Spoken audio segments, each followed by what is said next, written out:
नमस्कार मित्रांनो, शेतकरी आणि टेक्नॉलॉजी आपल्या यूट्यूब चॅनलमध्ये स्वागत आहे. मित्रांनो, ज्या टायमिंगला दुधाचा दर 35 ते 38 या मध्ये होते त्या टायमिंगला आपण 60,000मध्ये मित्रांनो, फक्त 60,000मध्ये 35 लिटर दूध देणारी गाय आणली. आता कशा प्रकारे आणली मित्रांनो, तर व्हिडिओ तुम्ही शेवटपर्यंत नक्की बघा, कारण ही गोष्ट दूध व्यावसायिक शेतकऱ्याला खूप महत्त्वाची आहे. आणि मी टोटल तुम्हाला हिशोब करून सांगणार आहे 35 लिटर दूध कसं काढलं मी 60,000 रुपयात. फक्त ज्या टायमिंगला दुधाचा दर 35 ते 38 म्हणजे मागच्या वर्षी जी टॉपचं दर आपल्या इथं गेलं होतं त्या टायमिंगला आपण फक्त 60,000त 35 लिटर दूध देणारी गाय आणली.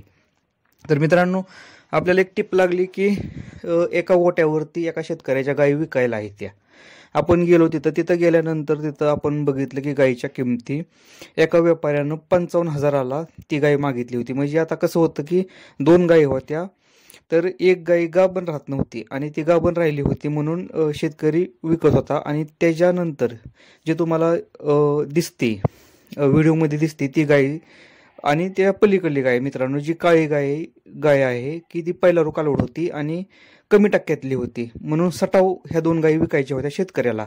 एक गाय गाभण राहत नव्हती आणि ती गाभण करून म्हणजे आता ती विकायची होती, आणि दुसरी होती ती की कमी टक्क्यातली होती आणि ती पण गाभण होती. अशा 2 गायीची किंमत शेतकऱ्यानं 65,000 रुपये केली होती. आणि तिथलं जी लोकल व्यापारी असतात त्या व्यापाऱ्यांना 55,000 किंमत केली होती. पण आपल्याला समजलं की गायी विकायच्यात म्हणून आपण गेलो मित्रांनो त्या शेतकऱ्यापाशी, आणि आपल्याला ही गोष्ट कळाली की व्यापाऱ्यानं 55,000 किंमत केलेली आहे आणि शेतकऱ्याची फायनल किंमत 65 आहे. आणि आपण मित्रांनो पुढं मागं करून 60,000मध्ये ह्या 2 गायी खरेदी केल्या.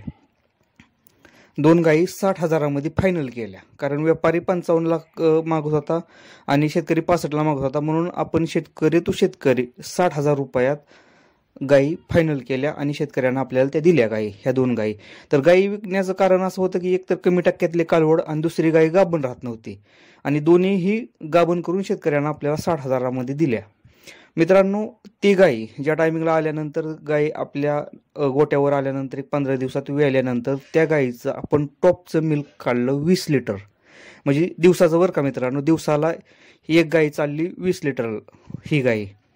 आणि दुसरी जी पहिला कालवड आहे ती एक साधारणतः ती 7व्या महिन्यात तिला चालू होता. ती 2-3 महिन्यानंतर वेली आपली आल्यानंतर त्या टायमिंगला तिचं टॉपचं मिल्क आपण 15 लिटर पिळलं आपल्या गोट्यावरती, कारण ती कमी टक्क्यातली होती मित्रांनो, आणि तिनं आपल्याकडं 15 लिटर फक्त दूध दिलं. तर टोटल मी ह्या गाईचं 20 लिटर आणि ह्या गाईचं 15 असं टोटल मी 35 लिटर दूध पिळलं फक्त 60,000 रुपयात. मित्रांनो, 60,000 रुपयात मी 35 लिटर दूध ह्या 2 गायींचं पिळलं. ज्या टायमिंगला आपल्या इथं रेट होता, मला तो त्या टायमिंगला रेट सापडला होता साधारणतः 36 ते 37 रुपये हा रेट मला भेटला होता त्या टायमिंगला दुधाला.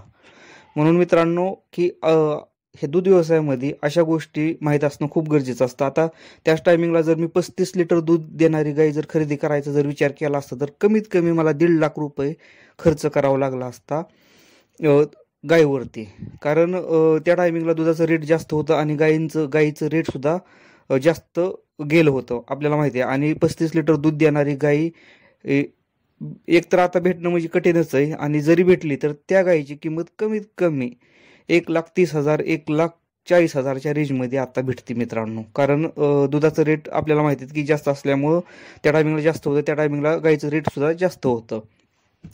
म्हणून अशा रेटमध्ये आपल्याला एक टिप भेटली आणि त्या टायमिंगला आपला फायदा झाला मित्रांनो.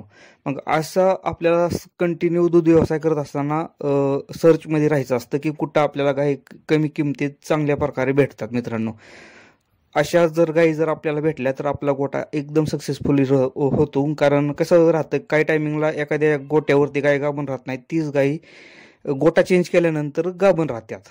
असं बरेच वेळा होतं मित्रांनो. आपल्यासुद्धा गोट्यांवरती तसं होतं, आपल्या गोट्यावरती राहत नसेल तर दुसऱ्याच्या गोट्यावरती गाय गाभण राहते. त्याच्यामुळं मित्रांनो अशा गायी खरेदी करत चला, कारण कमी किमतीत जर गायी भेटल्या तर आपल्याला दूध व्यवसायात हा फायदा होत राहतो. मित्रांनो, व्हिडिओ जर आवडला तर व्हिडिओला लाईक करा, चॅनलला सबस्क्राईब करायला विसरू नका. धन्यवाद.